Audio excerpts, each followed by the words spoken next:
In today's video, I'm going to teach you how to normalize audio in Audacity. Normalizing is a quick way to set your audio's peak level to a consistent professional target so it doesn't sound too quiet or clip. It won't change the overall character of your recording. It simply adjusts the gain so the loudest peak reaches a level you choose. Start by opening Audacity. With the program ready, head to the top left corner and click File, then click Open and select the audio file you want to fix. Once it loads, you'll see your waveform on the timeline.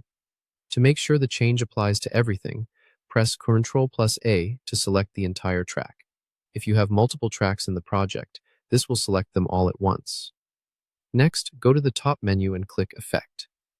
From there, choose Volume and Compression, and then click Normalize. This opens the Normalize dialog, where we'll set the parameters that matter. First, if you see the option labeled Remove DC Offset, check it. A DC offset is a small shift of your waveform away from the true center line, often caused by hardware issues. Removing it recenters the audio so processing behaves correctly, and you get clean, balanced sound. Now check the option that says Normalize Peak Amplitude to. Set this value to WA1.0 dB. This is a safe, widely recommended target that brings your loudest peak close to full volume while leaving a little headroom.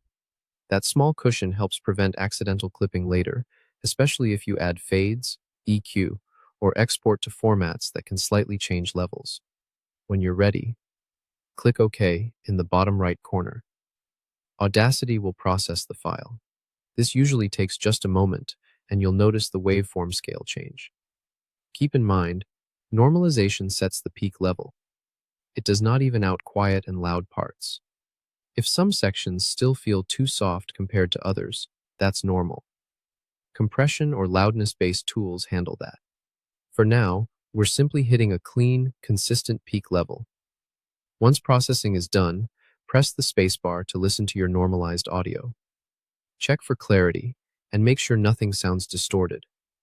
If it feels too hot or not quite loud enough, you can undo with Ctrl+Z and repeat the process with a different peak value. But 1.0 dB is a great starting point for most projects. And that's it. You've successfully normalized